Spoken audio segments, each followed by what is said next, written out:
Hello, this is Harlan, and welcome to my introduction to needle felting. Felt was probably the first fabric created by mankind.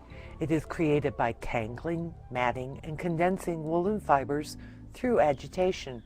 In a crude form, felt occurs naturally as mats in long-haired animals. No doubt this was the inspiration for ancient man to find ways to create this strong, durable fabric. In traditional felting, agitation of the fibers is assisted by the use of water and a lubricant. Modern felt makers use soap, but our ancestors most likely used natural oils of the fibers. Wool, precisely defined, refers to the coat of sheep. Modern definitions have extended to the coats of other animals, such as llamas and goats.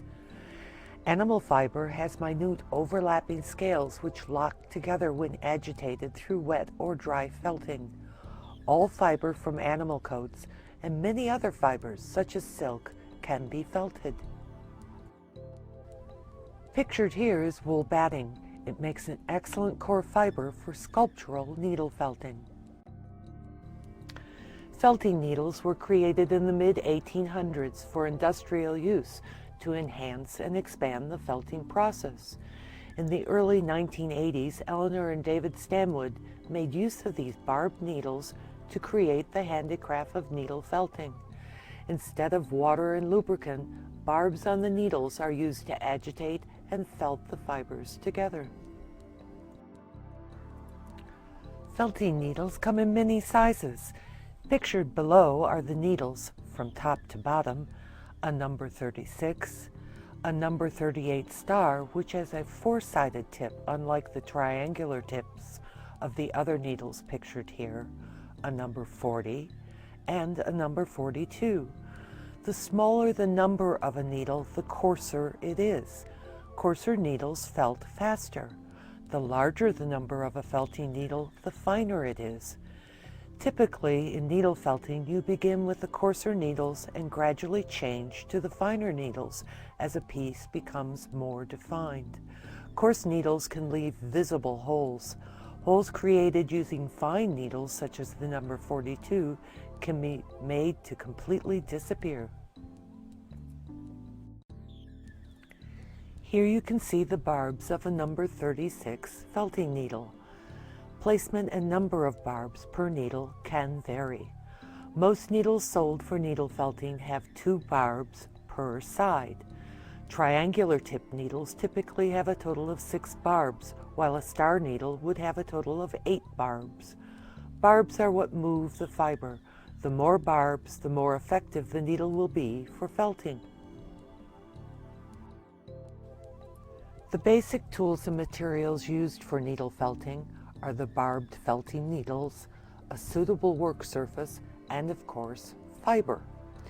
Suitable work surfaces are a thick foam pad, a rolled up towel, or, as pictured here, a clover brush mat.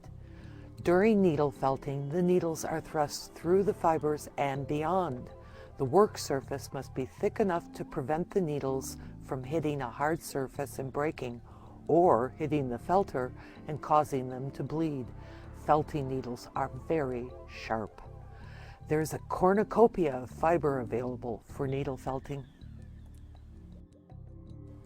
Fiber comes in a wide variety of textures, from extremely fine to very coarse. Coarser fibers are easier to needle felt, but finer fibers produce a smoother finish. Fibers for needle felting are named for the source of the fiber. Wool fibers are named for the breed of sheep. Pictured on the left are samples of merino and corriedale. Merino is the finest of wool fibers. It is also my personal favorite.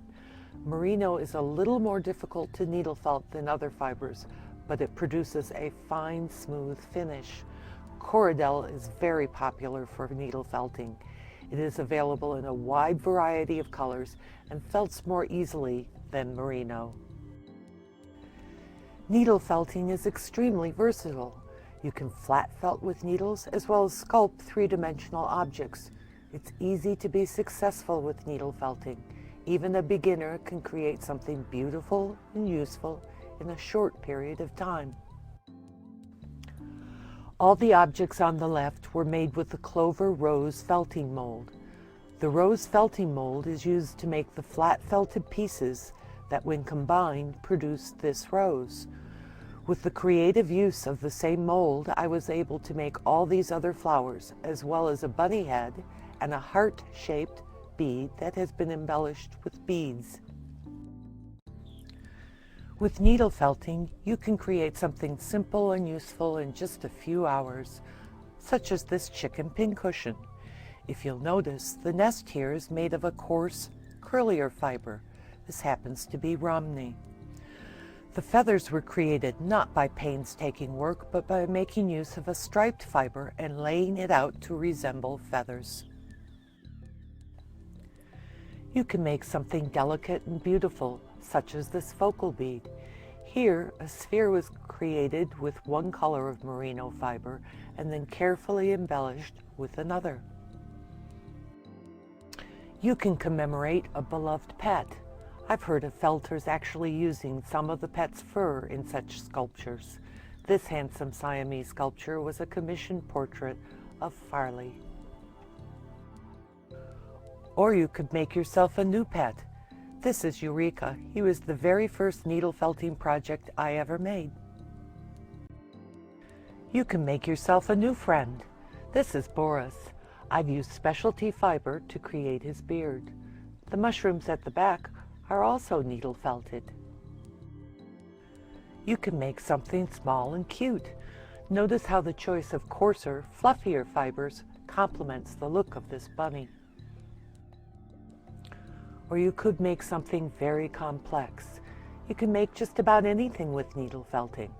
A cat, or perhaps a dragon.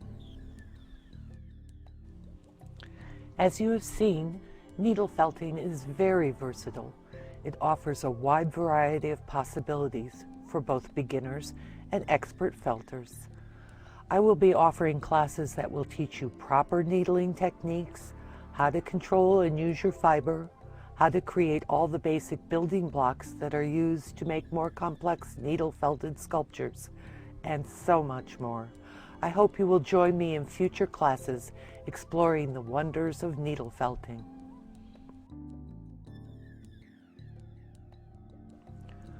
I hope you have enjoyed this introduction to needle felting. For CraftArtEDU, this is Harlan.